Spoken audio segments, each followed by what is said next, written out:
The summer break is over for the Patron GT3 Challenge by Yokohama. A quick look back at rounds 1 and 2 at Sebring saw double defending champ Bob Fayeda in the Platinum class and Melanie Snow in the Gold class both make their season's intentions clear as they claim double victories. But rounds 3 and 4 proved those plans would not come easy as Martin Snow showed he had enough to defeat both Fayeda and an intense field of competitors at Utah's Miller Motorsports Park. And Brian Wong joined the Gold class and took a win away from Melanie Snow.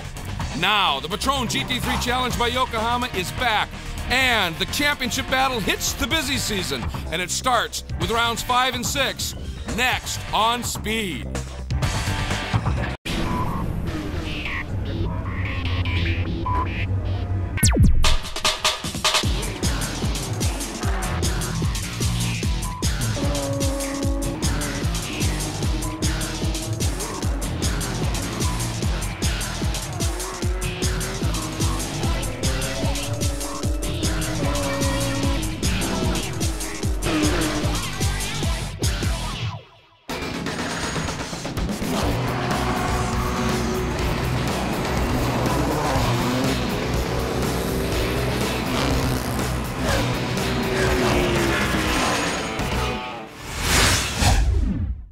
After some incredible racing in the opening 4 rounds of the Patron GT3 Challenge by Yokohama, International Sports Car Racing took its annual and traditional Le Mans 24-hour break. But racing resumes in earnest today and at a brand new venue for this series.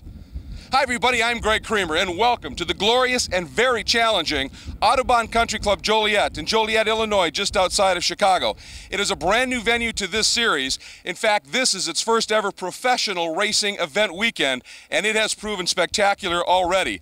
And of course, one of the great pieces of news as this season has unfolded is that Patron Spirits Company with its title sponsorship, Yokohama Tire Company with its presenting sponsorship, and the ongoing support from Porsche has allowed us to carry every one of these 14 rounds right here on Speed.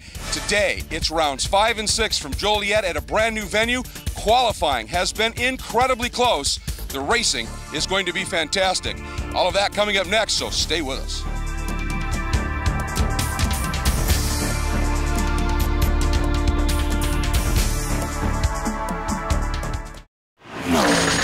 The Patron GT3 Challenge by Yokohama is presented by the Patron Spirits Company, where some things are debatable and some things are not. By Yokohama, bringing the world the first orange oil tire.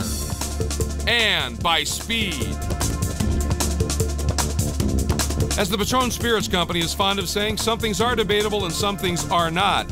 And of course those debates rage fiercely when it comes to racetracks. And that's prompted a new segment for us this season called The Great Debates. Well, those debates get even more intense when it's a brand new venue like Autobaun. Time to meet our debaters, Scott Sharp and Pat Long.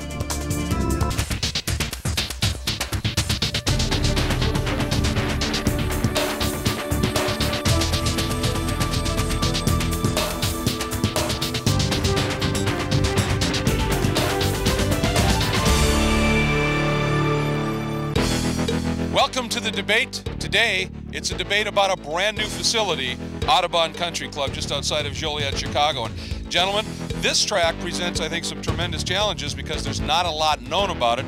Let's start with, what do you guys know about this facility and what can you pass on to the drivers as they get here? I think it's going to create a lot of thought process here with the drivers who lead into a new racetrack. For me, it's about reminding guys that I work with, you've seen these racetracks before.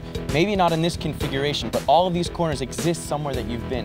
Don't psych yourself out mentally. Get out there, be objective, get down to business, learn the racetrack, but don't beat yourself before you show up to the weekend. Well, and I always tell them, don't overcomplicate it. Break the track down into sections. Work on corners at a time. And sooner or later, you can be able to put the whole circuit together in one great lap.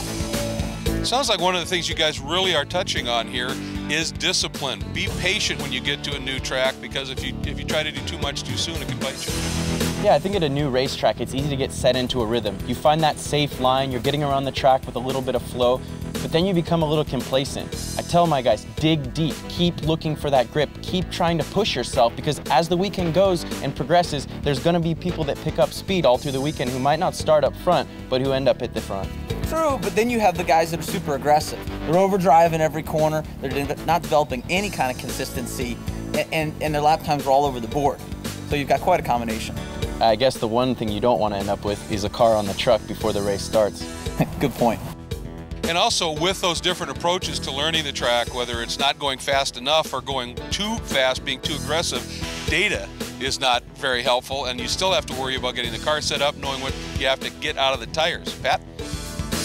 Yeah, there's no simulation here. If you haven't been to the track or tested, there's not a lot of data on reference. There are not many simulation computer or video games out there to learn the track, so certainly you don't have a lot to rely on. Multiple car teams, maybe there's some teammates that can share some setup, share some opinions on what they have and what they've learned in the session. Once again, we'll see the guys that I think are pretty switched on mentally, and they know, A, they communicate well with their crew chief, what they need to do to get more out of the car, and themselves from a driving perspective, just how to learn the track as rapidly as possible and be quicker and quicker, develop that right line. Using resources is always the top of what you need to do in priorities in racing. If you have driver coaches, data, multiple drivers, all of these things can really, really help you when you come to a new surrounding like the Autobaun. True, because you have so little practice time. It isn't a day or two of practice. It's a couple sessions, it's time to go qualify. Yeah, you have to get straight into business when you get to a new track and really, really dig deep. So it sounds like the debriefs after every session are going to be incredibly crucial at Autobaun. Well, many of these teams have video in their car. Almost all cars have the in-car video. I think it will be very important between sessions to be working on the data, looking at the videos, trying to pick what can they be doing to pick up as much time as possible. The GT3 Challenge has really picked up a lot of professionalism. With that, you don't have multiple cars in one team where each guy comes back, sort of socializes, cools off. Now you've got to jump right into a session, get some debriefing going, cross-promote what's going on with each engineer and each driver, and really use a lot of that feedback to better the whole team. Well, when it comes to the new Autobaun Country Club, as it turns out, there's certainly some things to debate, but there's a lot that wasn't debatable.